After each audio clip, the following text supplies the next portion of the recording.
I am still firing. My lasgun, a Mark IV Cantrail pattern rifle issued to me 7 years ago on my induction day, weighs approximately 4 kilograms when fully charged. It weighs nothing now because I can no longer feel my arms. They move through muscle memory alone, mechanical repetition burned into neural pathways through 10,000 hours of drill and 7 years of combat. I cannot feel my arms because I no longer have legs. I am propped against a wall constructed from the bodies of my brothers, 37 corpses stacked with deliberate precision to create a firing position with adequate cover and sight lines covering the eastern approach to Hive. Entrance Tertius 7. The bodies are beginning to stiffen with rigor mortis. The blood pooling beneath me, mine and theirs mixed together until individual ownership becomes meaningless, has gone cold and tacky, no longer flowing but congealing into a substance with the consistency of industrial adhesive. The eastern approach is filled with them. The enemy. I have stopped counting. Numbers lost meaning somewhere around hour 40, or perhaps it was hour 60. Time has become as fluid and unreliable as the blood pooling around what remains of my body. They told us to hold for 1 hour. I have been here for 3 days. My name is... No, wait. Let me tell you how I got here. Let me tell you about the 83rd Mordian Iron Guard and the mission that we were told would earn us commendations and glory. Let me tell you about the lie we died believing. My name is Sergeant Davos Kellen, and I need you to understand that I was human once. My name is Davos Kellen, Sergeant of 3rd Platoon, Bravo Company, 83rd Mordian Iron Guard, and I am 34 years old. I have been a soldier for precisely half my life, inducted at 17 as all Mordian males are when they reach military age. The Departamento Munitorum assesses us at 16, physical fitness evaluations, genetic screening, psychological profiling, aptitude testing. At 17, if you pass, you are issued your uniform, your lasgun, and your purpose. I passed. I remember the induction ceremony in the regimental hall on Mordian, a world of eternal night where we learned discipline in the dark, where cold and darkness taught us that survival meant following orders without question. The Commissar General who presided over our induction spoke for 2 hours about duty, sacrifice, and the privilege of serving the Emperor. They told us the Emperor protects, a phrase we would repeat 10,000 times in the years that followed, a mantra designed to override the survival instinct that would otherwise make us question orders that led to certain death. The Emperor protects. They conditioned us to believe it the way they conditioned us to march in perfect synchronization, to fire our lasguns in coordinated volleys, to stand in formation while artillery screamed overhead and the world burned around us. I am 34 years old, which makes me ancient by Imperial Guard standards. The average life expectancy for a guardsman on active deployment is approximately 15 hours. I have been deployed to 17 war zones across 11 systems. I have survived 7 years through a combination of competence, luck, and the mathematical reality that someone has to survive for the casualty statistics to have variance. I am not special, I am not blessed. I am simply the statistical outlier that probability demands must exist. But the Emperor protects, they told us. We repeated it because we'd been trained to, not because it meant anything beyond psychological conditioning. I stand now, stood then, 72 hours ago when I still had legs, in the mustering yard of Forward Operating Base Secundus on the Hive world of Krelanos 7. Around me, 3rd Platoon forms up in perfect ranks. 47 men in the dark blue and red uniforms of the Mordian Iron Guard, brass buttons polished to mirrors, boots gleaming despite the ash that perpetually falls on Krelanos 7 from the manufactorum stacks that belch smoke into the perpetually gray sky. We are immaculate. Mordian discipline demands nothing less. Even here, even now, even knowing what awaits us in the Hive City currently being overrun by the enemy, our uniforms are perfect. Appearance is a weapon, our training sergeants taught us. Discipline visible makes discipline real.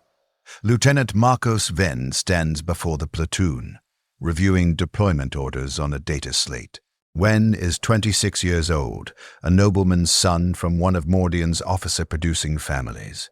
He has been with the 83rd for 11 months. He is competent, which is more than can be said for most Imperial Guard officers, who are appointed through aristocratic connections rather than merit. He looks up from the data slate, his face carefully neutral in the way that officers' faces become when they're delivering orders they know will kill most of us. "Third platoon," he says, his voice carrying clearly across the yard. "We have been assigned a critical holding action. Hive Tertius 7's eastern entrance must be secured to allow civilian evacuation. Command estimates 1 hour until evacuation is complete. We will hold that position until relieved." I have heard this before. 1 hour in Imperial Guard terminology rarely means 1 hour. It means as long as it takes, or until you're all dead or we need bodies in that position and yours are available. But orders are orders. Questioning them is not permitted. The commissar, a tall, severe man named Grenz, who carries a bolt pistol that he has used 17 times in the past year to execute soldiers for cowardice, stands at the edge of the formation, watching us with eyes that calculate the likelihood of disciplinary problems. The enemy, Lieutenant Vane continues, is identified as cultist insurgents backed by heretical forces. PDF estimates suggest moderate resistance. You are authorized to use lethal force without hesitation. The Emperor's judgment flows through your Laskans. Make every shot count. The Emperor's judgment. More propaganda language framing murder as divine will. But cultists were still human, twisted, indoctrinated humans who'd chosen worship of parasitic warp entities over loyalty to the Imperium. Killing them was a mercy, truly. Death was preferable to what the chaos entities they called gods would eventually do to them. "Third platoon will hold entrance Tertius 7, Wen says, meeting my eyes directly. "Sergeant Kellen, your squad will anchor the defensive position. The rest of the platoon will provide suppressive fire and ammunition resupply. 1 hour, gentlemen, then extraction and commendations for every man." Commendations, glory, recognition for duty performed beyond expectation. The carrot they dangled before guardsmen to make us believe service might lead somewhere beyond statistical death. I had stopped believing in commendations after the third campaign where promised recognition never materialized, but I salute anyway, fist to chest in the Mordian fashion. "Yes, sir. 1 hour." The platoon echoes, "1 hour, sir." We board the Chimera transports, armored personnel carriers that smell of promethium fuel, gun oil, and the sweat of thousands of previous occupants. My squad, 9 men including myself, pack into the troop compartment with practiced efficiency. We have trained for this. We have done this dozens of times. Private Jaren sits across from me, his face young and unlined despite 3 years of service. He is 20 years old and still believes the propaganda about the Emperor's protection. He clutches his lasgun like a holy relic, his lips moving silently through prayers he was taught in the regimental chapel. Next to him, Corporal Thamus checks his ammunition pouches with mechanical precision. 6 charge packs, each good for approximately 100 shots, 600 rounds total. In sustained combat, that might last 15 minutes. Private Corvin, the squad's Vox operator, adjusts his communication equipment, the bulky Voxcaster strapped to his back, making him a priority target for any enemy with tactical awareness. Vox operators rarely survived contact with organized resistance. Private Vedis, Private Harron, Private Meeks, Private Torn, Private Quinn, all young men between 19 and 23. All products of Mordian's military culture, all trained to follow orders until death made obedience impossible. And me, Sergeant Davos Kellen. 34 years old, 7 years of service. 17 campaigns. The old man of the squad, responsible for keeping these boys alive through the next hour. Just 1 hour, they told us. The Chimera lurches forward, its engine roaring as we join the convoy heading toward Hive Tertius 7. Through the small viewport, I watched the landscape of Krelanos 7 roll past. Ash fields, ruined manufactorums, refugee columns streaming away from the hive city that rises like a man-made mountain in the distance. Hive Tertius 7 houses housed approximately 40 million people in stacked hab levels, reaching 3 kilometers into the ash-choked sky. The cultist uprising had started in the lower levels 3 weeks ago, spreading upward like an infection. The planetary governor had called for Imperial Guard intervention when the PDF proved insufficient. We were the intervention. The 83rd Mordian, 10,000 strong when we'd arrived, now reduced to approximately 7,300 after 3 weeks of urban warfare that consumed guardsmen like promethium fed into a furnace. 47 men to hold an entrance for 1 hour. The mathematics were grim, but the Imperium ran on grim mathematics. Bodies were resources to be expended in pursuit of objectives. We were components in a machine, valuable only in our function, disposable once our utility was exhausted. I closed my eyes and thought of my father. His name was Henrik Kellen, and he had been a Mordian guardsman before me, serving in the 71st Regiment for 12 years before taking shrapnel in the chest during a campaign whose name I'd forgotten. He'd survived, invalided home to Mordian, where he'd worked in the regimental armory, maintaining equipment and training new inductees. I remembered him in the small quarters we'd shared in Mordian's eternal night, his hands scarred and calloused as he cleaned my lasgun the day I'd been issued it. "This weapon," he'd said, his voice rough from old injuries, "is more reliable than any promise they'll make you. The officers will tell you glory waits. The priests will tell you the emperor protects. The commissars will tell you duty is its own reward." He'd looked at me with eyes that had seen too much. "It's all conditioning, Davos. Programming to make you obedient. But the lasgun, this is real. Keep it clean. Keep it charged. When everything else fails, you'll still have this." He'd died 2 years into my service, his damaged lungs finally surrendering to accumulated strain. No ceremony, no commendation for 12 years of faithful service. Just a standard cremation and a line in a registry that no one would ever read. I'd kept his advice. My lasgun was immaculate. I cleaned it every night, performed every maintenance ritual the mechanicus prescribed, not because I believed in machine spirits, but because the rituals were sound technical maintenance disguised as theological superstition. The chimera jerked to a halt. "Disembark," Lieutenant Ven's voice crackled through the vox. "Establish defensive positions. 1 hour, gentlemen." We poured out of the transport into a scene of controlled chaos. Hive entrance Tertius 7 was a massive arch approximately 50 meters wide and 30 meters tall, one of dozens of ground-level entrances that provided access to the hive's lower levels. The entrance opened into a broad plaza that had once been a commercial district, shops, trading posts, assembly areas.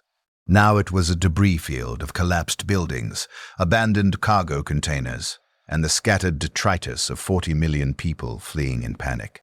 The evacuation was supposedly underway somewhere deeper in the hive. We could hear it, a distant roar of voices, the rumble of transport vehicles, the crack of PDF lasguns firing into the air to maintain order. Our orders were simple. Hold this entrance. Prevent cultist forces from emerging and attacking the evacuation from behind. 1 hour until evacuation complete. Then extraction. Lieutenant Ven deployed the platoon with practiced efficiency.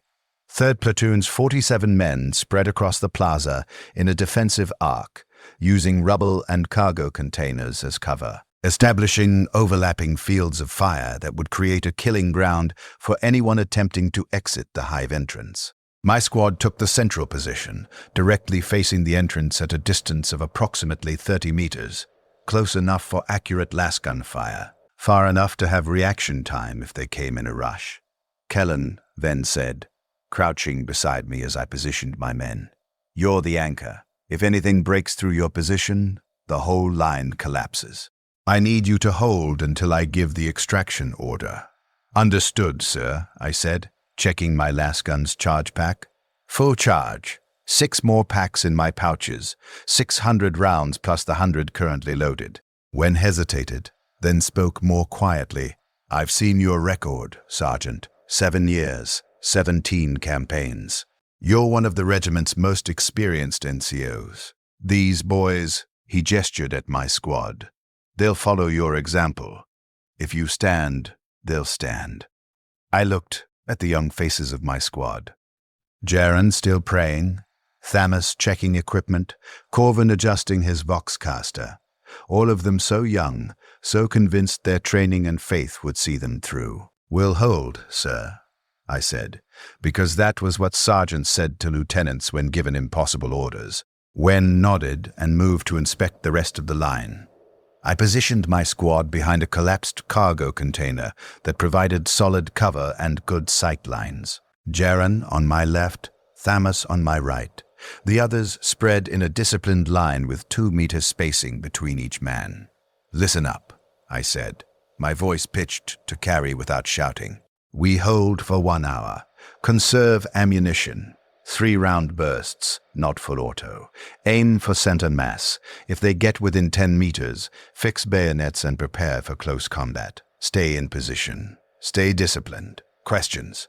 "Sergeant," Private Jaren said, his young face earnest, "will the Emperor truly protect us?" I looked at him, 20 years old, still believing the conditioning.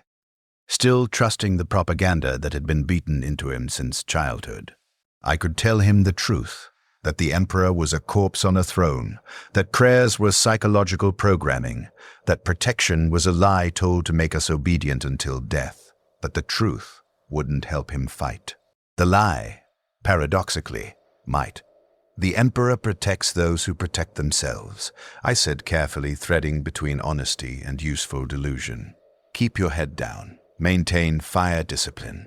Follow orders. That's how you survive." He nodded, accepting the non-answer as confirmation of his faith. Commissar Grenz walked the line, his bolt pistol visible on his hip, his presence a reminder that cowardice was punished more severely than enemy action. He paused behind my position. "Sergeant Kellen," he said, his voice like grinding metal. "The platoon looks to you. Set the example. Die on your feet if necessary, but never on your knees." "Yes, sir," I said, because saying anything else to a commissar was suicide. He moved on, and I breathed slightly easier. Commissars were necessary, the doctrine said. Their presence prevented cowardice and maintained discipline. But they were also killers who shot their own men as readily as the enemy, and their presence made every soldier calculate whether dying to enemy fire was preferable to execution for perceived cowardice. The hour began. We waited for 17 minutes. Nothing happened. We crouched behind cover, weapons ready, watching the dark entrance to the hive. The sounds of evacuation continued deeper inside, distant, muffled, impossible to gauge progress or timeline. Then the first cultists appeared. They emerged from the darkness like a tide. Dozens at first, then hundreds, then what looked like thousands. Ragged civilians with improvised weapons, their bodies marked with symbols carved into flesh, their eyes reflecting the fevered madness that came from worshipping parasitic warp entities they'd been taught to call gods. They charged screaming prayers to their false deities, promises of ascension and power and salvation through chaos. Delusions fed to desperate people by predators wearing the mask of divinity. "Contact front," I shouted, sighting down my lasgun. "Open fire." The lasgun is a beautiful weapon in its simplicity. Pull the trigger, a focused beam of light and heat lances out at approximately the speed of light, striking the target and delivering sufficient energy to flash boil water in living tissue, causing explosive decompression and hydrostatic shock. Center mass hits are usually lethal. Headshots are instantly fatal. I fired 3-round bursts as I'd been trained. First burst took a cultist in the chest. He went down hard, smoke rising from the impact crater. Second burst hit another cultist in the face. His head snapped back and he collapsed. Third burst, fourth burst, fifth burst. Around me, my squad fired with disciplined precision. The Mordian training was evident. We didn't panic spray full auto like undisciplined PDF troopers. We aimed. We fired controlled bursts. We conserved ammunition because we knew resupply was finite. The cultists died by dozens in the first 30 seconds. 47 Laskans, firing in coordinated volleys, created a wall of lasfire that tore through the charging mass with industrial efficiency. Bodies piled up in the killing ground between the hive entrance and our defensive positions. But they kept coming. For every cultist we killed, 3 more appeared. They climbed over their own dead, using the bodies as cover, firing improvised autoguns and stubbers with wild inaccuracy but terrifying volume. Bullets cracked past my head, sparked off the cargo container, whined through the air with sounds like angry insects. "Conserve ammunition," I shouted, changing my charge pack with practiced speed. The depleted pack went into my dump pouch. We'd been trained to retain them for potential recharge, though that rarely happened in practice. Fresh pack slapped into the receiver, weapon hot again. Private Corvin was on the Vox, reporting contact to Lieutenant Venn and requesting, not demanding, requesting was the appropriate term for Vox protocol, ammunition resupply and casualty evacuation support if needed. The Vox crackled with Venn's response. Acknowledged. Resupply inbound. Hold your positions. 43 minutes remaining. 43 minutes. The first 17 had felt like hours. The cultists adapted. Instead of charging blindly, they began using cover, moving between debris piles, coordinating their advance with something resembling tactical awareness. Someone was commanding them, someone with military training or tactical instinct. A rocket-propelled grenade streaked from the cultist positions, trailing smoke and fire. It impacted 10 meters to our left, exploding with a concussion that I felt in my chest. Shrapnel whined through the air. "Jaren," I shouted. "Status." "I'm hit."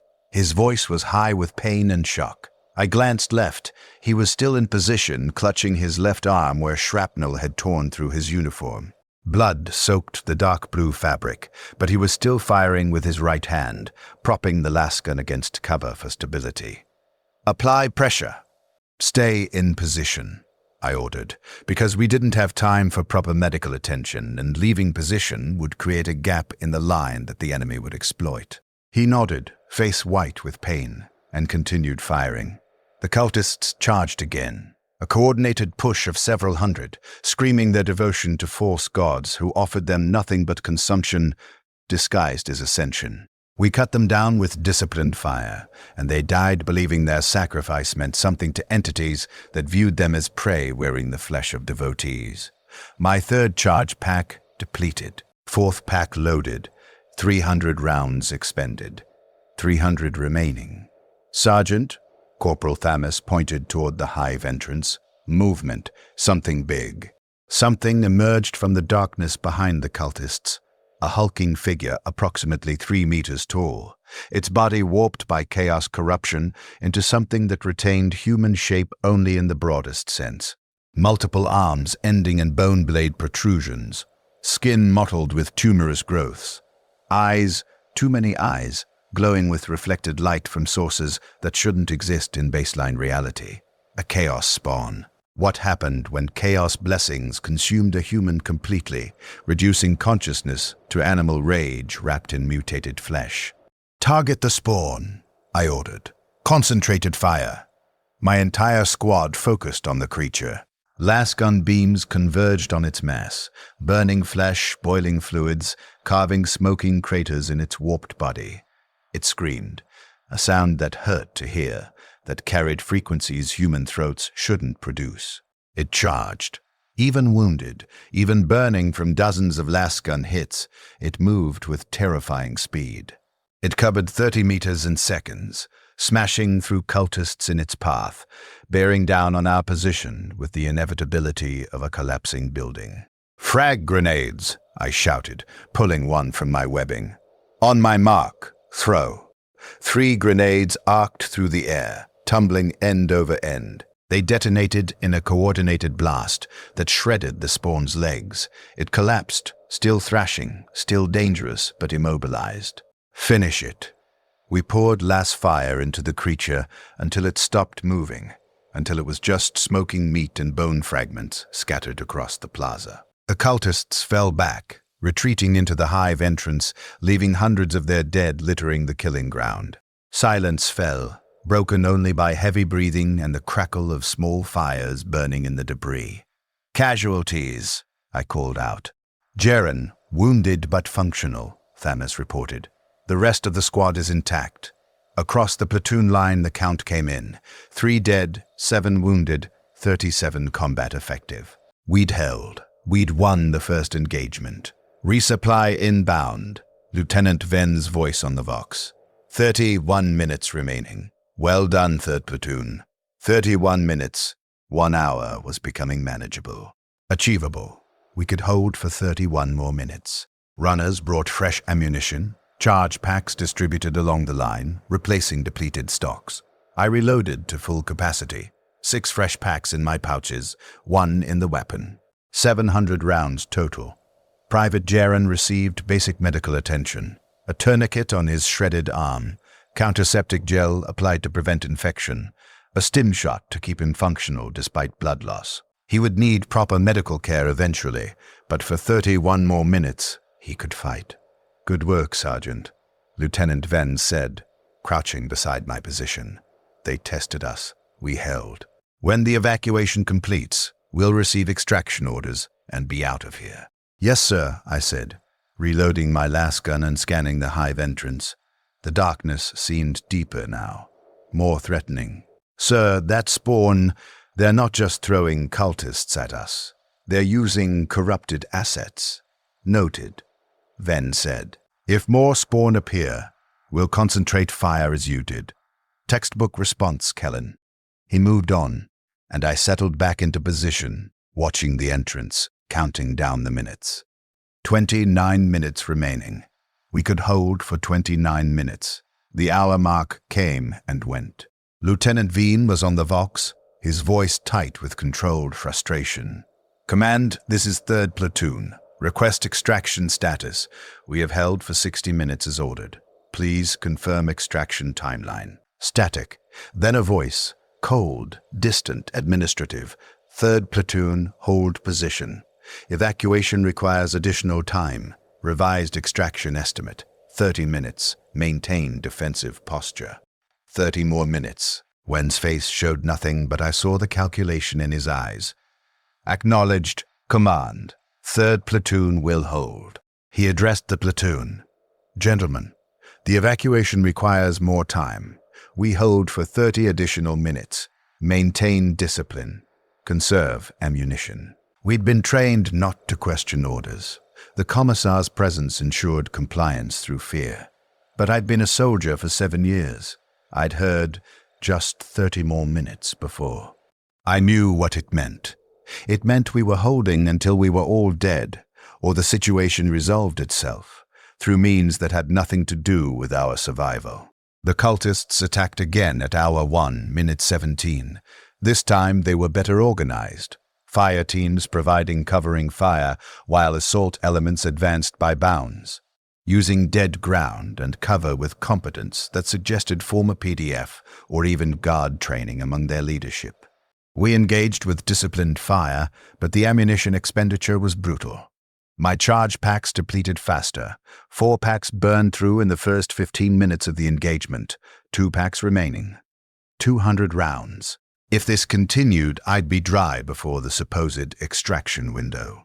Private Vedis took a round through the throat, a lucky shot from a cultist stubber that found the gap between his helmet and chest armor. He went down gurgling, drowning in his own blood. Corporal Thamus dragged him behind cover, tried to apply pressure, but arterial bleeds are nearly impossible to stop in field conditions. Vedis died in approximately 90 seconds, his eyes wide with shock and betrayal, as if he couldn't believe the Emperor's supposed protection had failed so completely. "The Emperor protects," they told him. They'd lied. We added Vedis's body to the growing pile behind our position, the dead providing additional cover, a corpse war that was both tactically useful and psychologically devastating. Private Quinn took shrapnel from an improvised explosive, lost his right hand at the wrist. The limb severed so cleanly it took him several seconds to realize it was gone. He screamed then, high and agonized, until Thomas pumped him full of stims and painkillers that reduced his consciousness to functional autopilot. Quinn continued fighting one-handed, propping his lasgun against rubble, firing with methodical determination, even as blood loss slowly drained the life from him. The 30-minute mark passed. No extraction order came. "Command, this is 3rd Platoon." Venn transmitted, his voice harder now. 90 minutes elapsed. "Request immediate extraction. We have casualties requiring medical evacuation. Please confirm extraction timeline." Then the same cold, administrative voice. 3rd Platoon. Hold position. Evacuation complications require additional time. Revised estimate, 1 hour. Maintain defensive posture. Your sacrifice is noted. Your sacrifice is noted. Not your service. Sacrifice. They weren't planning to extract us. Venn's face went carefully blank. Around me, I saw my squad's expressions shift, the awful realization settling in that we'd been lied to, that 1 hour had never been the real timeline, that we were expendable assets being used to buy time for an evacuation that might or might not actually be happening. "Acknowledged, Command," Venn said, his voice perfectly controlled. 3rd Platoon will hold." He switched to platoon frequency. "You heard, Command. 1 more hour, we are Mordian Iron Guard. We hold the line. Discipline, precision, for the Emperor." For the Emperor, the propaganda phrase that was supposed to make us accept death without question. Commissar Grenz walked the line, his bolt pistol visible, his message clear. Anyone who broke would be executed before the enemy got the chance. I looked at my squad. 8 men now, down from 9. Jaren barely functional with his shredded arm. Quinn fading from blood loss. Thomas and the others exhausted, their faces gray with fatigue, and the understanding that extraction was likely not coming. "Sergeant," Private Corvin said quietly, "they're not going to pull us out, are they?" I could lie. I could repeat the propaganda. I could tell him the Emperor protects, and reinforcements were coming, but I'd made a promise to myself years ago, after my father died. I wouldn't lie to my men. Not about the things that mattered. "Probably not," I said. "We're buying time. How much time, I don't know. But we're guardsmen, Corvin. This is what they made us for. We hold until we can't hold anymore." He nodded slowly, accepting the truth with the grim fatalism that was the only rational response to being expendable. "Then we hold, Sergeant," he said. "We hold," I agreed. My ammunition was critical. 1 charge pack remaining. 100 rounds. Around me, the squad reported similar states. Thomas had 2 packs. Jaren had 1. The others ranged between 1 and 3. No resupply had come in the last hour. Either supplies were exhausted, or command had written us off completely. The cultists seemed inexhaustible. Every attack we repelled was followed by another, each one more coordinated than the last. They'd learned our firing patterns, our reload timings, our weak points. Private Quinn died during the 5th assault of Hour 3. He simply stopped firing, his body finally surrendering to the blood loss that the stims had temporarily masked. He slumped against the rubble, his one remaining hand still gripping his lasgun, his face peaceful in death. We added his body to the corpse wall. The right flank broke at Hour 3, minute 42. I heard the screaming before I saw it. Cultists overrunning 2nd Squad's position, stabbing and hacking with improvised blades, too close for lasgun fire to be effective. Lieutenant Venn tried to organize a counterattack, but there weren't enough men left. 3rd Platoon, fall back to secondary positions, Venn ordered. Establish new defensive line 50 meters rear. We retreated in disciplined bounds, half the squad providing covering fire while the other half displaced, then switching. Mordian training even in collapse. But the new position was worse. Less cover, poor sightlines, exposed flanks. We were being compressed, pushed back, the cultists sensing weakness and pressing their advantage. My last charge pack depleted at hour 3, minute 58. I was dry. I had my bayonet, 40 centimeters of mono-edged steel that locked to the lasgun's muzzle. I had my combat knife. I had my hands. But no ammunition. Around me the squad was in similar states. We'd fought for nearly 4 hours, burning through ammunition at rates that were sustainable for the 1 hour we'd been promised, but catastrophic for the extended engagement we'd actually been given. "Fix bayonets," I ordered, locking mine into place with a solid click. 7 men, all that remained of my squad, fixed bayonets with mechanical precision, preparing for close combat we'd been trained for but hoped never to experience. The cultists charged. The bayonet is an elegant weapon in its primitiveness. 40 centimeters of monomolecular edged steel, forged on forge worlds dedicated to producing billions of identical blades. Each one sharp enough to part flesh with minimal pressure, strong enough to pierce flak armor at the reinforced tip, weighted for both stabbing and slashing. I'd been trained in bayonet fighting for 6 months during basic instruction. The techniques were brutal and efficient. Thrust to the abdomen, rip upward to disembowel. Slash across the throat, stab through the eye socket into the brain, parry with the rifle body, counter thrust to the chest. Simple movements repeated 10,000 times until they became automatic. I'd never actually used it in combat until now. The first cultist who reached our position was a young man, maybe 19, his face covered in ritual scars, his eyes reflecting madness and desperate faith in entities that viewed him as prey. He swung a rusted pipe at my head with surprising speed. I parried with my lasgun's body, deflecting the blow, then thrust the bayonet forward in a movement so automatic I didn't consciously decide to do it. The blade entered just below his ribs, angled upward toward the heart. I felt resistance as the tip punched through cartilage and muscle, then the sudden give as it found the vital organ. His eyes went wide. Blood poured from his mouth. I twisted the blade and withdrew it, and he collapsed. I'd killed hundreds of people over 7 years of service, but always at a distance. Always through a lasgun's sights, reducing human beings to targets, to problems solved by applying sufficient joules of energy at range. This was different.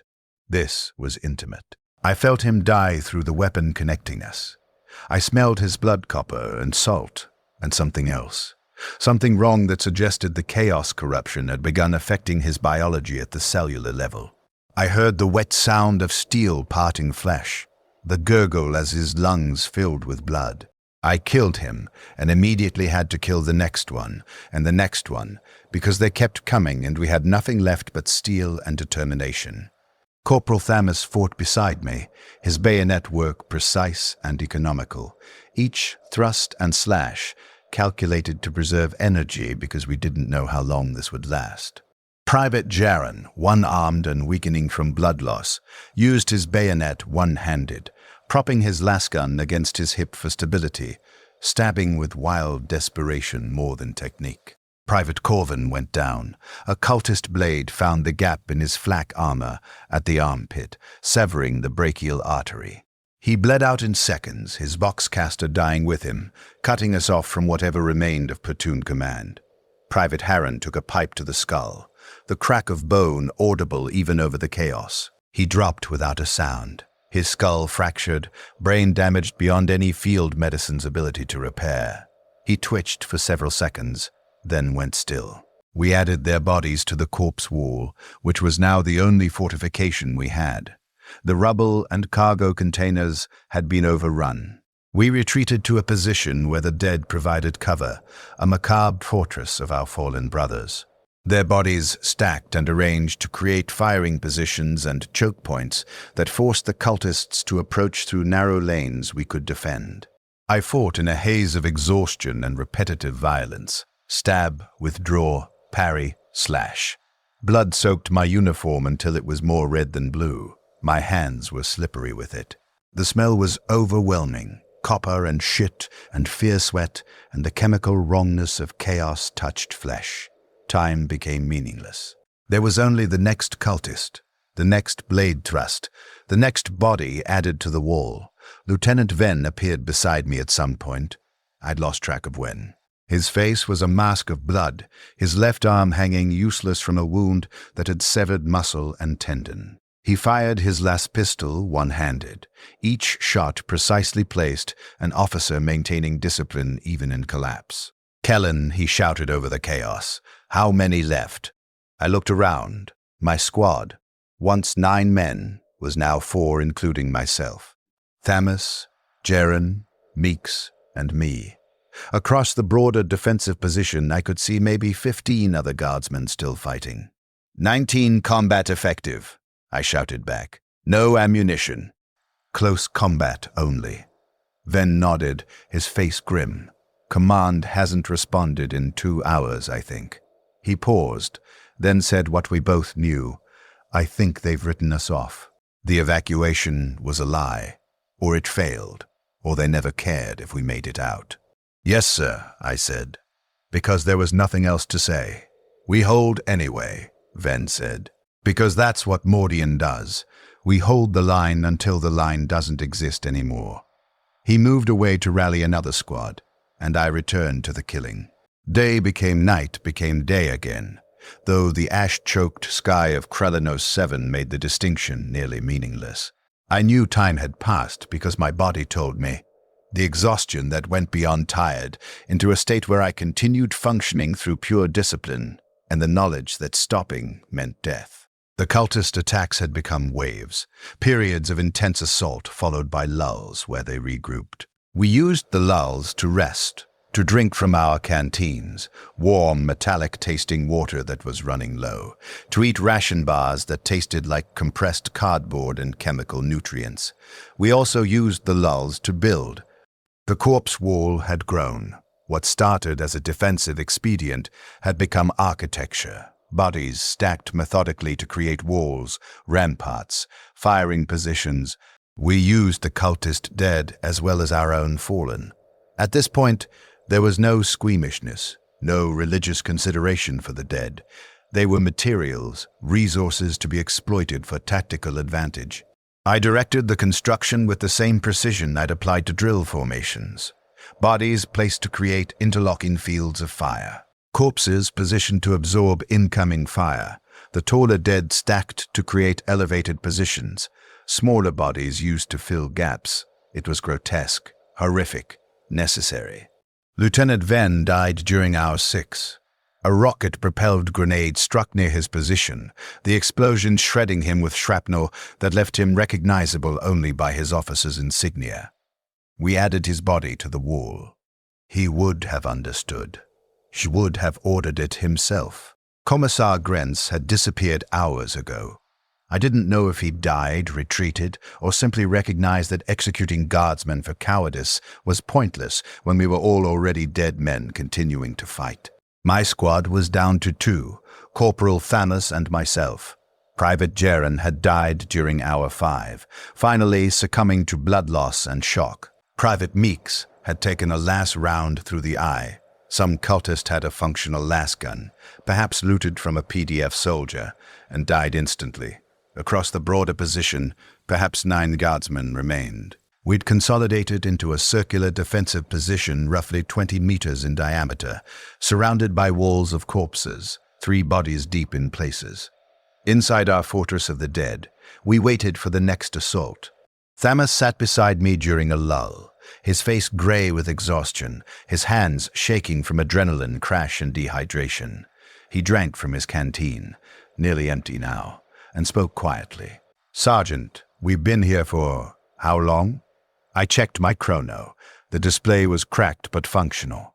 7 hours, 43 minutes. He laughed, a sound with no humor in it. 7 hours. They said 1 hour. They lied about everything, didn't they? The extraction, the evacuation, maybe even the Emperor's protection they conditioned us to believe in. I looked at him, 22 years old, 4 years of service, still alive through competence and luck. He deserved honesty. The Emperor is a corpse on a throne, I said quietly, voicing what I'd suspected for years but never dared say. The protection they promised us was psychological conditioning, not divine intervention. We were programmed to obey through religious language disguising the reality that we're components in a machine, expendable resources to be consumed. Thamus nodded slowly. I've suspected that for a while. The prayers never seemed to help. The rituals felt like cargo cult behavior, performing actions without understanding why, hoping for results that never came. The Imperium runs on lies, I continued, the words flowing now that I'd started. We're told we serve the Emperor, but really we serve bureaucrats and generals and political structures that view us as statistics. We're told faith protects us, but faith is just indoctrination to make us obedient. We're told our sacrifice has meaning, but meaning is something we impose on the meaningless grinding of a galaxy-scale war machine that consumes billions and calls it necessary. I considered that. Why was I still fighting? Why did I keep killing cultists when I knew extraction wasn't coming? When I understood the mission was a lie? When I recognized that my death here would be meaningless in the broader calculus of Imperial warfare? Because stopping doesn't change anything, I said finally. Whether I die fighting or die surrendering, I'm still dead. At least fighting. I can tell myself I chose how I died, that I maintained my discipline, that I was Mordian Iron Guard until the end, even if the end is pointless. Thomas absorbed this, then spoke. The cultists, they believe in something too. False gods, parasitic warp entities wearing divinity as a mask. But they believe. Does that make them different from us? No, I admitted. They were lied to, just like we were. Told that worship would bring salvation, that their gods would protect them, that sacrifice had meaning. The chaos entities they call gods are predators, nothing more. They consume their followers the same way the Imperium consumes us. Different lies, same exploitation. Everything's a lie, Thomas said softly. Every system, every belief, every promise. We're all just meat being ground between different machines that don't care about us. We sat in silence for a moment, surrounded by walls of corpses, waiting for the next attack that would likely kill us. The Emperor protects, Thomas said, his tone bitter and ironic. That's what they told us. They lied, I said. The cultists attacked again. I don't remember exactly when I lost my legs. Memory becomes fragmented under extreme stress and exhaustion. The brain prioritizes immediate threats over recording long-term memory, so what remains are disconnected images, sensations without context, moments of clarity separated by gaps of lost time. I remember fighting, endless fighting. The bayonet thrusting and withdrawing and thrusting again until my arms moved through pure muscle memory. Conscious thought unnecessary. I remember the cultists bringing heavier weapons. An autocannon mounted on an improvised cart. Firing shells that exploded against our corpse walls with concussions that shook my bones. I remember Corporal Thamus dying. A shell fragment took off the top of his skull, killing him so quickly his body remained upright for several seconds before collapsing. I remember thinking that at least it was fast. At least he didn't suffer. I remember being alone, looking around and realizing I was the last one. 9 guardsmen reduced to 1/3 platoons, 47 men reduced to a single sergeant, still holding a position we'd been ordered to hold for 1 hour, now 12 hours past. I remember the explosion. Not clearly, just the sudden pressure, the sense of the world fragmenting, pain so intense it transcended pain and became something else, something that rewrote my understanding of what a body could feel. I remember looking down and seeing my legs were gone, not amputated cleanly, destroyed, shredded from mid-thigh down by a shell that had detonated near my position. What remained were ragged stumps, bone fragments protruding from meat that no longer resembled human anatomy, blood pumping out in arterial spurts that would kill me in minutes without intervention.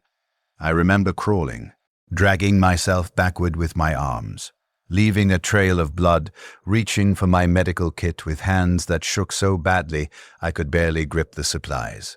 Tourniquet. 2 of them. I wrapped them around my thighs, just above where my legs ended. pulled them tight with strength born of desperation and survival instinct. The blood flow reduced to a seep, not stopped. Tourniquets bought time. They didn't solve the problem, but controlled enough that I wouldn't bleed out immediately. Stims. I jammed an injector against my neck and triggered it. The chemicals flooded my system. Adrenaline analogs, pain suppressors, clotting agents, compounds designed to keep a wounded guardsman functional for a few more hours before his body's accumulated damage became irreparable. The pain receded to a distant roar. My thinking cleared slightly.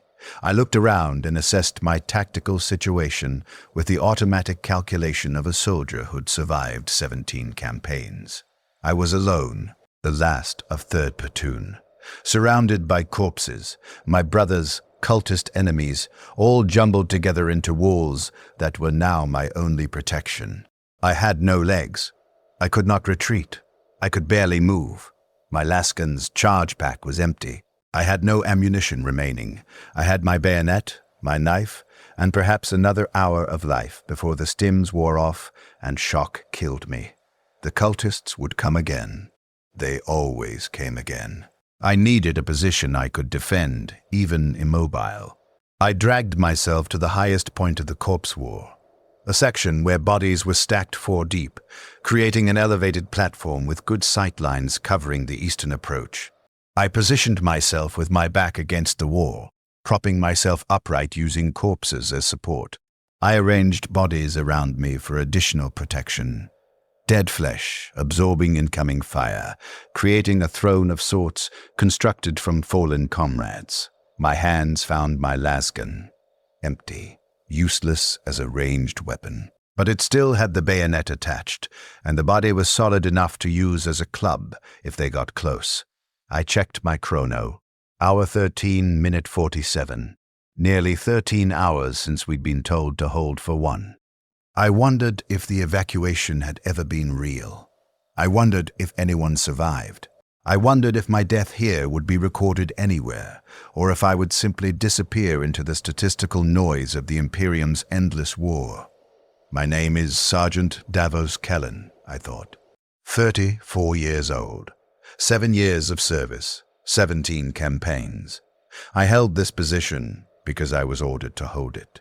I'm going to die here because extraction was a lie and the Emperor's protection was conditioning. The cultists emerged from the hive entrance for another assault.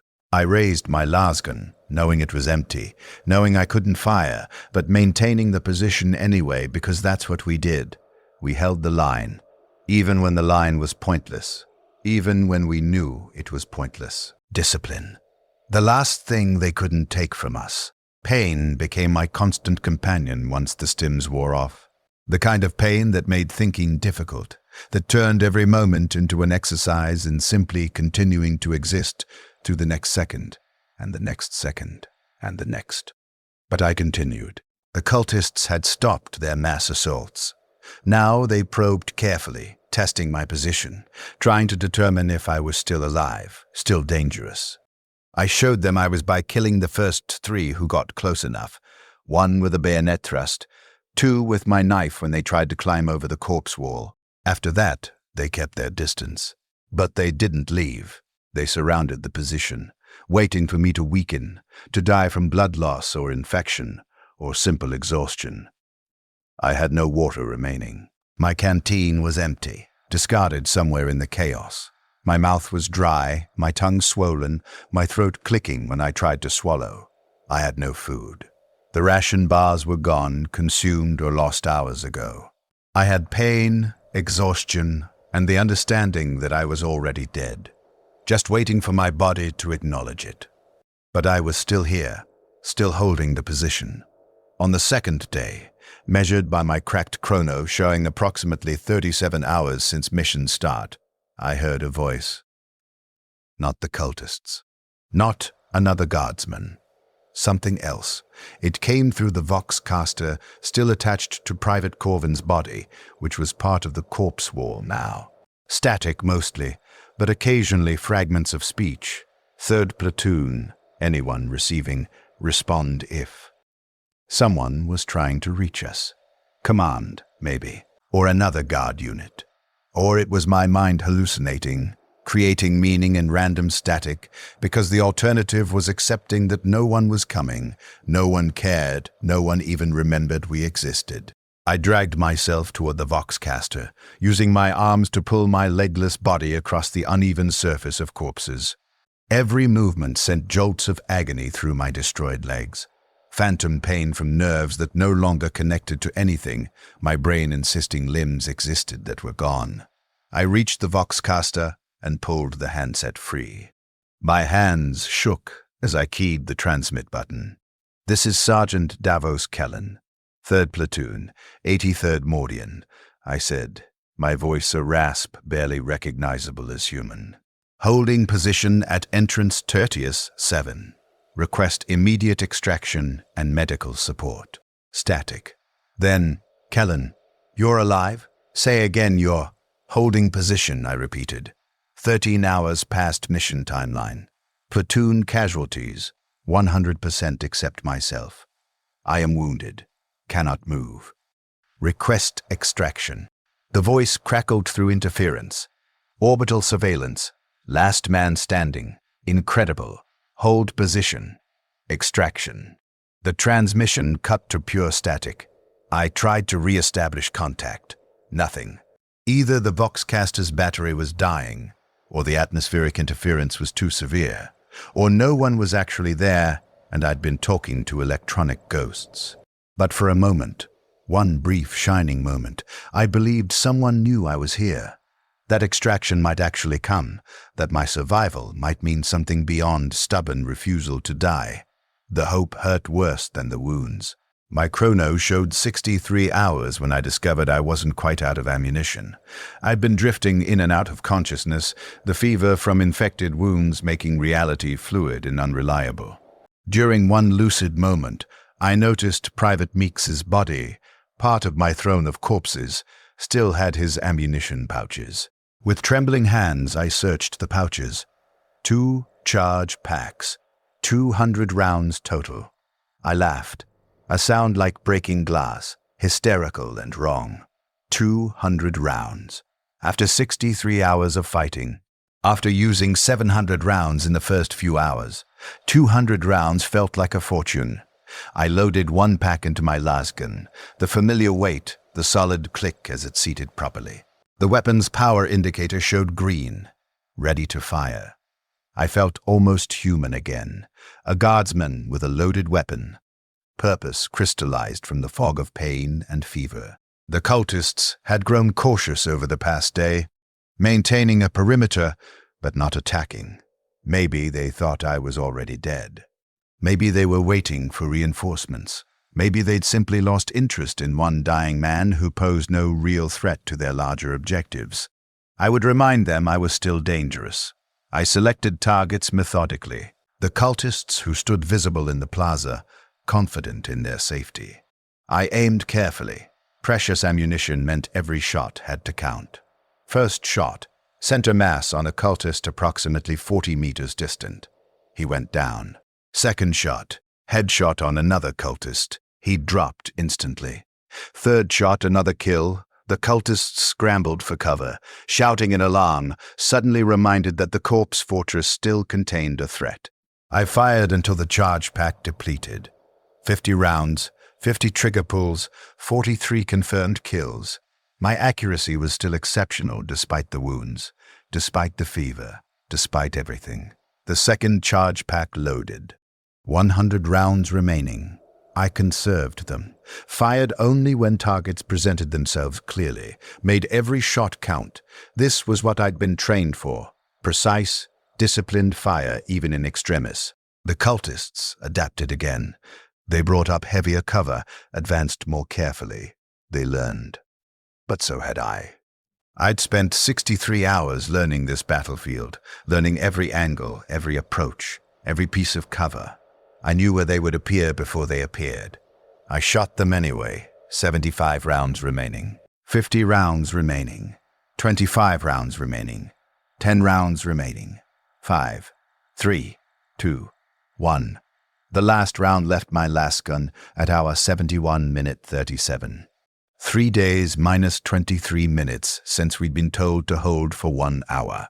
The cultist I shot collapsed, and my weapon's power indicator went red. Empty. Finally, completely, irreversibly empty. I was done. Which brings us fully back to now. I am propped against my wall of corpses, 37 bodies stacked with deliberate precision, brothers whose names I remember, whose faces I can still see when I close my eyes. The bodies are stiff with rigor mortis, the blood beneath me congealed into a substance that glues me to the corpse throne. My last gun is empty, my ammunition is exhausted, my legs are gone. My body is failing, systems shutting down from blood loss and infection, and accumulated trauma that no amount of discipline can overcome. But I am still here, still holding the position, still Mordian Iron Guard.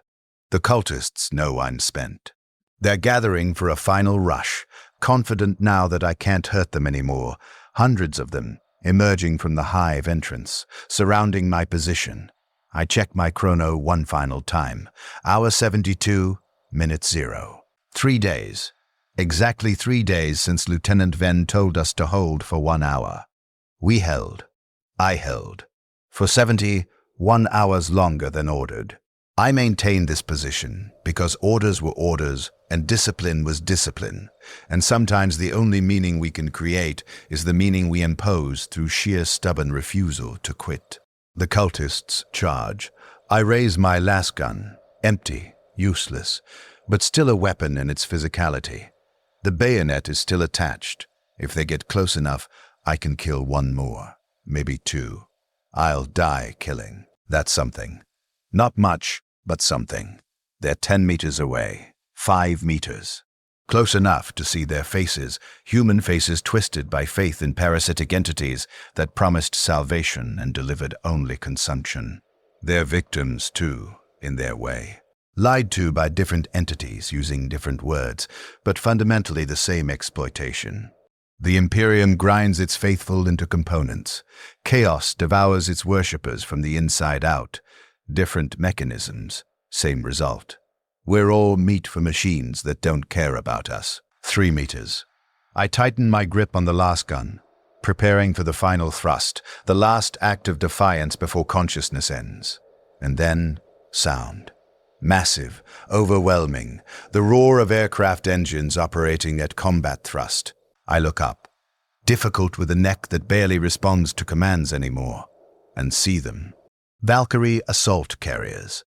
3 of them, Imperial Guard markings visible on their hulls, descending toward the plaza with the beautiful, terrible grace of military aircraft in attack runs. Their door-mounted heavy bolters open fire, tearing through the cultist formations, with explosive shells that reduce human bodies to shredded meat and bone fragments. The cultists scatter, their charge broken, running for cover that doesn't exist against aerial assault. 1 Valkyrie touches down approximately 30 meters from my position. The rear ramp drops, and guardsmen pour out, not Mordian, different regiment, but Imperial Guard nonetheless. They establish a perimeter with practiced efficiency, lasguns firing controlled bursts into the retreating cultists. An officer approaches my position, a captain by his insignia, his face showing shock as he takes in the scene. The corpse fortress. The legless sergeant propped against bodies, the sea of dead surrounding the position. "Emperor's mercy," he breathes. "You're still alive?" I try to speak. My mouth doesn't work properly anymore. I manage a sound that might be yes, or might just be air escaping my damaged lungs. "Get a Medicae here now," the captain shouts. "This man needs immediate extraction." Medicae guardsmen rush forward with a stretcher and emergency medical supplies. They assess me with professional speed, their faces carefully neutral the way medical personnel's faces become when the wounds are catastrophic. "Sergeant," one says gently, "we're going to move you. This will hurt." I want to laugh. Hurt. I've been hurt for 3 days. This is beyond hurt. This is a body that should already be dead, continuing through discipline and spite. They lift me onto the stretcher with surprising care. Every movement is agony despite their gentleness.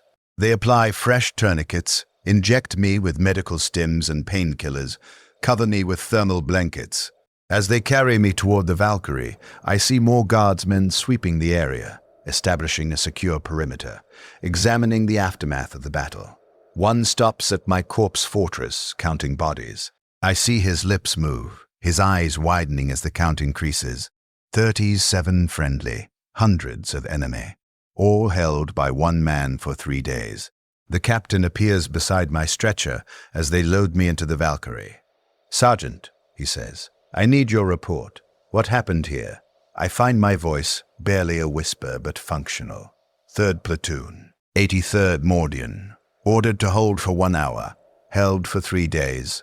Extraction never came." His face hardens. The evacuation was chaos. The PDF command structure collapsed. Units were abandoned without extraction orders. We're doing recovery sweeps now, finding survivors where we can. "Anyone else?" I ask. "3rd Platoon.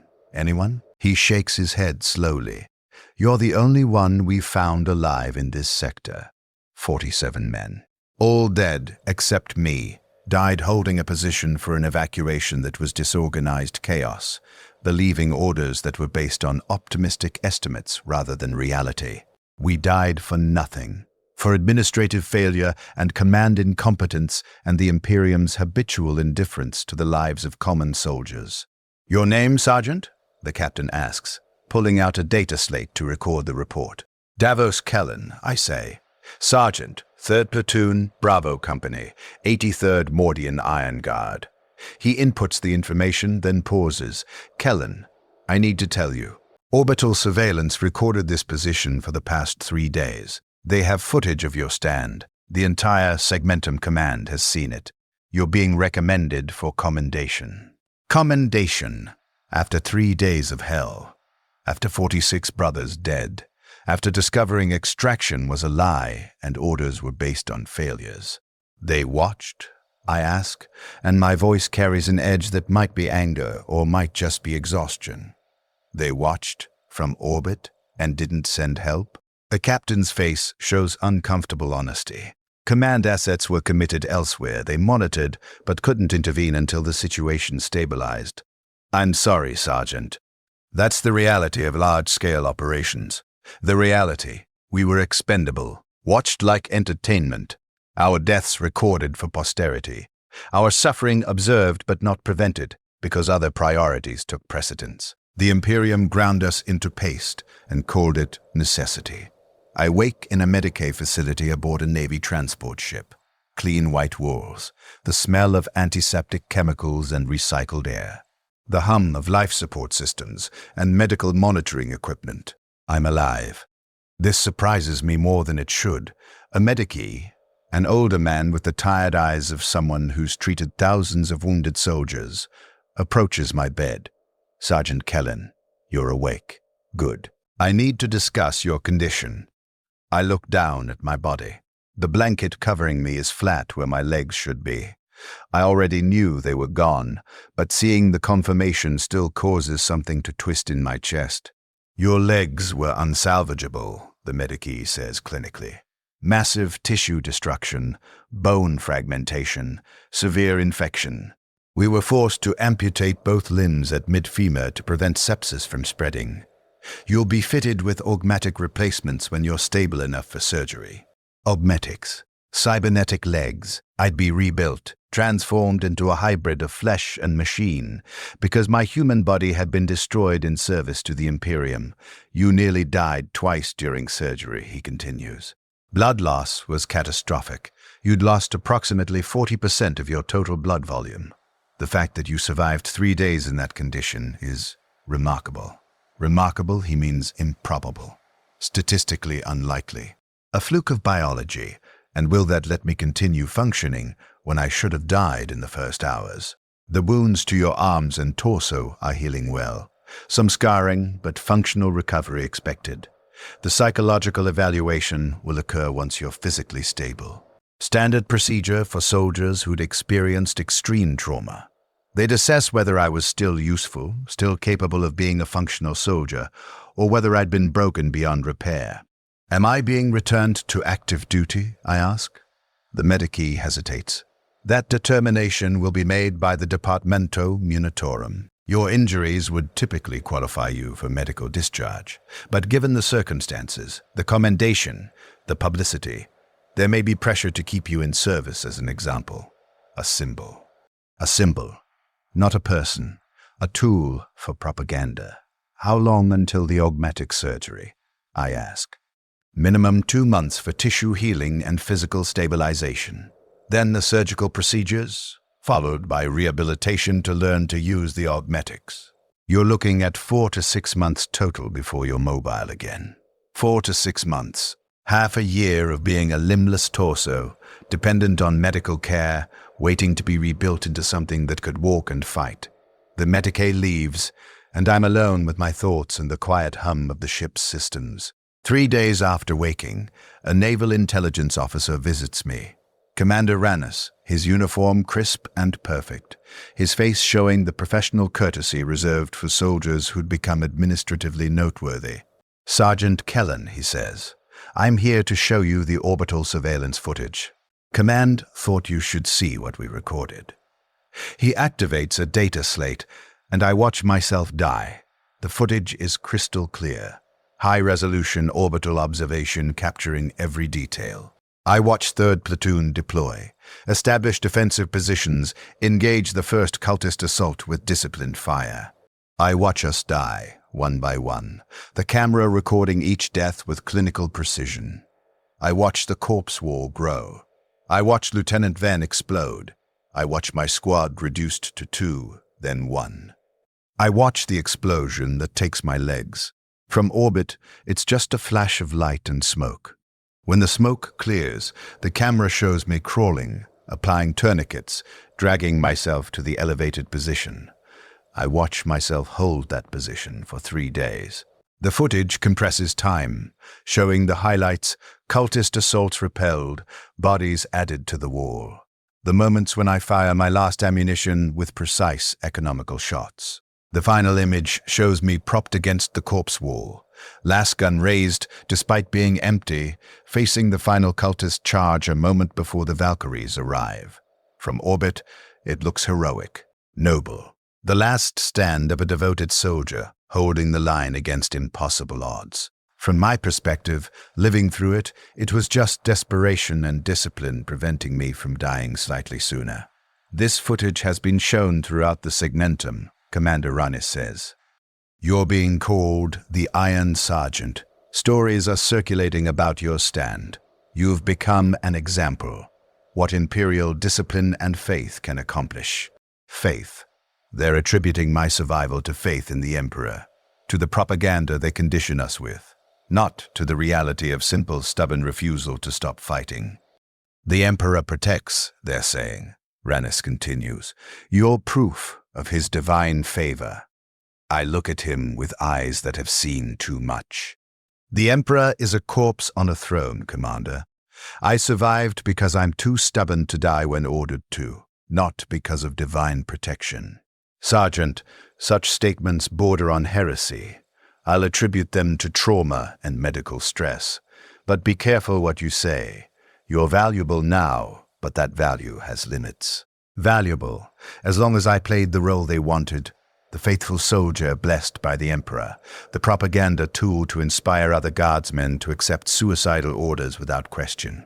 If I spoke the truth, that faith was conditioning, that the Emperor was a corpse, that we were expendable components ground to paste in an uncaring machine, I'd be executed for heresy, and the propaganda would continue without me.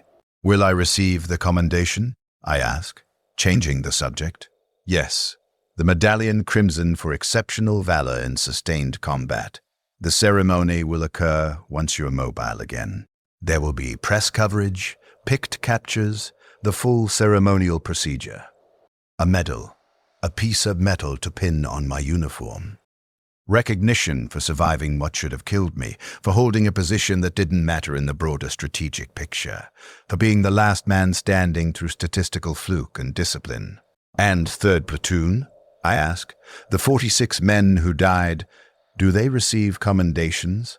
Rannis checks his data slate. Posthumous medals will be awarded to Lieutenant Venn and the squad leaders. The others will be listed as honorable deaths in service. Listed. Reduced to lines in a report. Forgotten within a week as the Imperium's machinery moved on to the next crisis. The next deployment, the next batch of guardsmen fed into the grinder. Their names, I say. I want their names recorded. All of them.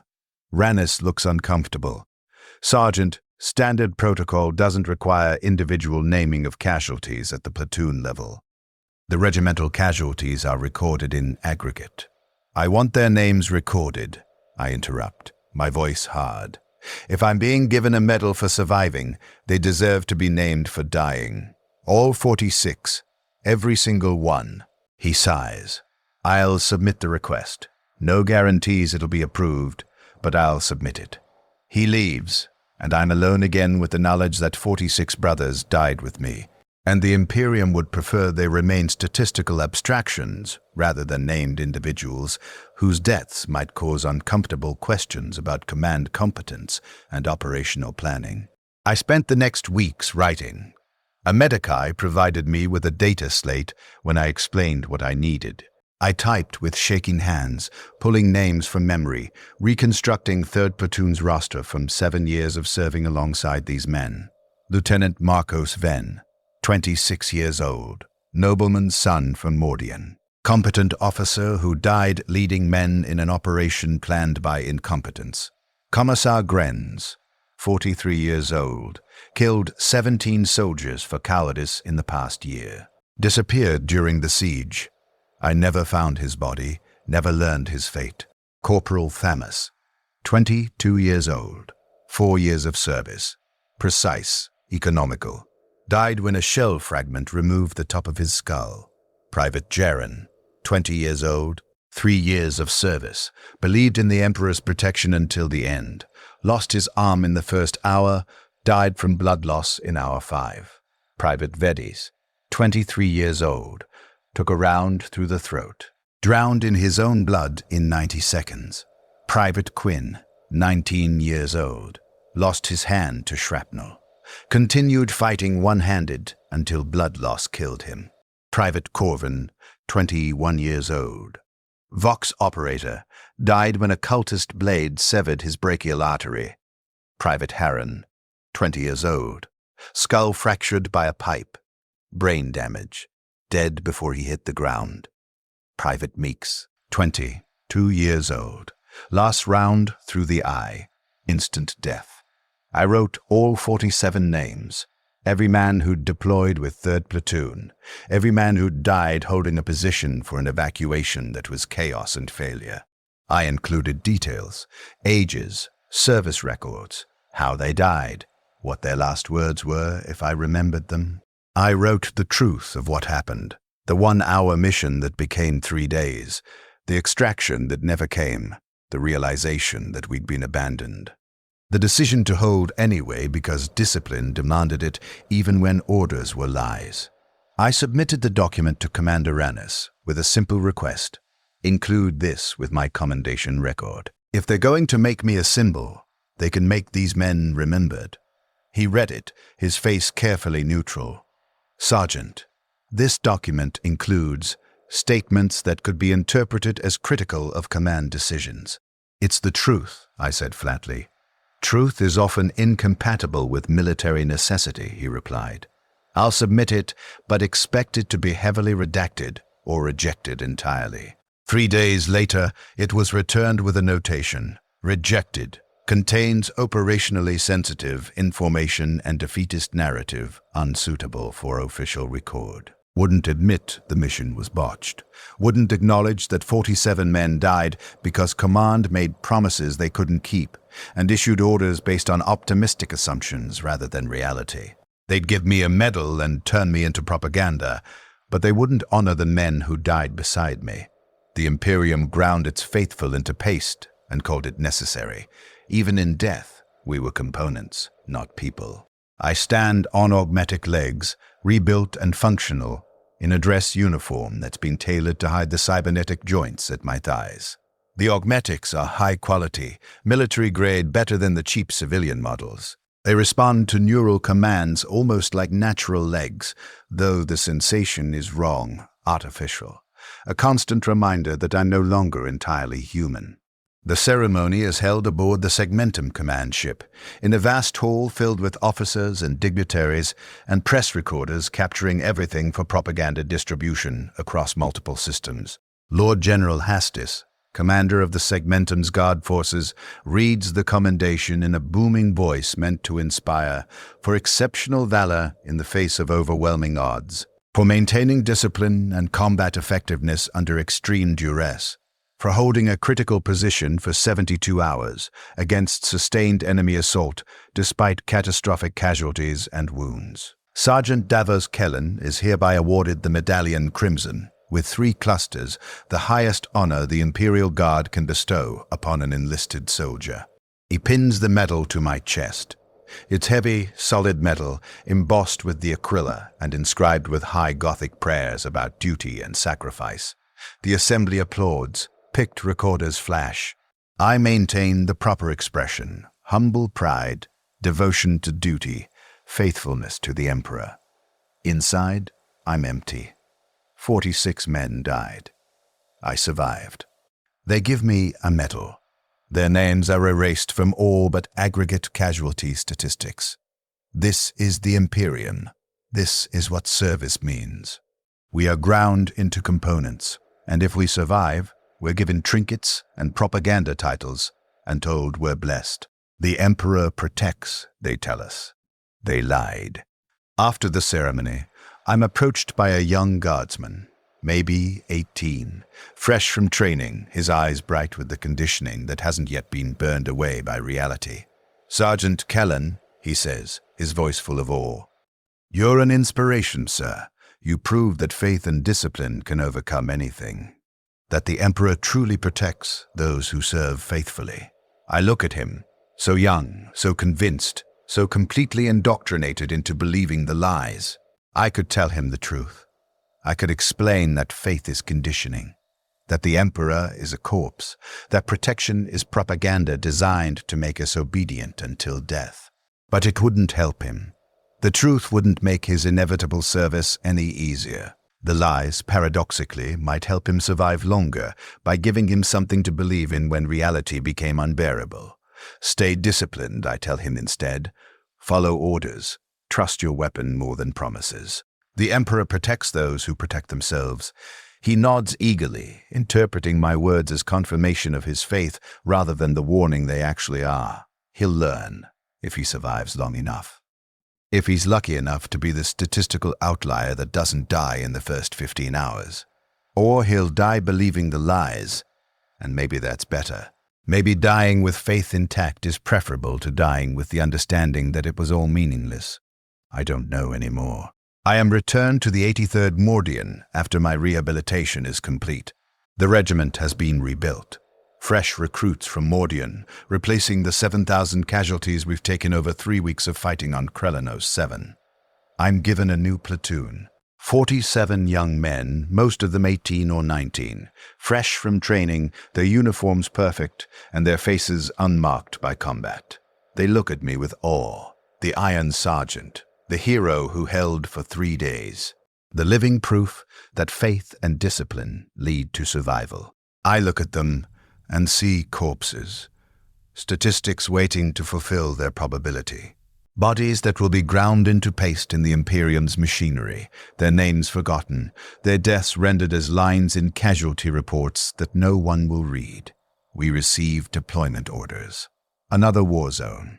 Another mission that will be described as critical and temporary, and just a few hours.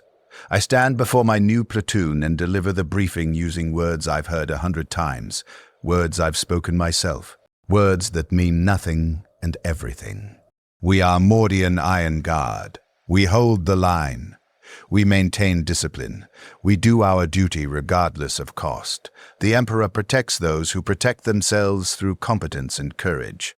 I will lead you through this deployment. Follow orders. Trust your training. We'll get through this together. Lies mixed with truth. False hope wrapped in practical advice. The same propaganda I was fed, now flowing from my mouth to poison another generation. They nod eagerly, believing me, trusting me because I'm the survivor, the hero, the proof that service leads somewhere beyond death. I see Private Gerin in their faces, Corporal Thamaz, Private Vedis, all the men who died believing the lies, who followed orders into death, who trusted that their sacrifice meant something. And I realize with absolute clarity that I've become part of the machine. I'm no longer just a component being ground to paste. I'm a gear in the grinding mechanism itself. My survival, my medal, my story, they're all tools the Imperium uses to make the next generation of guardsmen accept their expendability. The Emperor protects, they told us. He doesn't. But we tell the next generation anyway, and they believe, and they die, and the cycle continues forever. Somewhere in the Imperium, in a training facility on Mordian or 1,000 worlds like it, instructors show the orbital footage of my last stand to new recruits. They watch me hold the position for 3 days. They see me continue fighting despite wounds that should have killed me. They witness what they're told is faith and discipline made manifest. This is what a true Imperial Guardsman can accomplish, the instructor says, his voice carrying the propaganda they've been teaching for millennia. Sergeant Kellen held because he believed, because he was faithful, because the Emperor protects those who serve without question. The recruits watch with wide eyes, absorbing the lesson, incorporating it into their worldview. They see proof that devotion leads to survival, that faith is rewarded, that service has meaning. They don't see the truth, that I survived through statistical fluke and stubborn refusal to die, not divine protection. That 46 men died beside me and were erased from memory. That the entire mission was based on lies and administrative failure. That the Imperium would rather create propaganda than acknowledge its failures. They see what they're meant to see, a hero holding the line. And they'll march to their own doomed missions believing the same lies, following the same meaningless deaths. The cycle continues. The machine grinds on. The Emperor protects nothing, but we tell them he does, and they believe, and the Imperium continues consuming its own children and calling it necessary. My name is Sergeant Davos Kellen, of the 83rd Mordian Iron Guard. I am 35 years old, 8 years of service. 18 campaigns. I have augmatic legs where human legs once stood. I have a medal that weighs nothing and means everything and nothing simultaneously. I held a position for 3 days because I was ordered to hold for 1 hour. I survived when 46 brothers died. I've become a symbol, a propaganda tool, a component in the machinery that grinds fresh soldiers into paste. They told us the Emperor protects. They lied. They told us service has meaning. They lied. They told us sacrifice is noble. They lied. But I stand before new recruits and repeat the lies anyway, because I'm part of the system now, because my survival makes me complicit in the deception, because the alternative is refusing to play my role and being discarded as defective. The Imperium is a machine that runs on human suffering. It consumes billions and calls it necessary. It grinds its faithful into components and calls it duty. It worships a corpse on a throne and calls it divine protection. We are all soldiers and officers, faithful and heretics, victors and victims. We are all just fuel for the fire. The Emperor protects nothing. The Chaos Gods offer nothing but consumption. Every system, every belief, every promise is a lie designed to make us accept our exploitation. And still we march, still we fight, still we hold the line. Not because it matters, not because anyone cares, but because it's what we were made to do. This is Warhammer 40,000, where faith is programming, where gods are corpses or parasites or both, where suffering is eternal and meaning is a lie we tell ourselves to survive one more day. My name was Sergeant Davos Kellen. I was ordered to hold for 1 hour. I held for 3 days. And now I'm a lie used to make others accept their deaths. The Emperor protects, they tell them. They're lying. But the machine grinds on.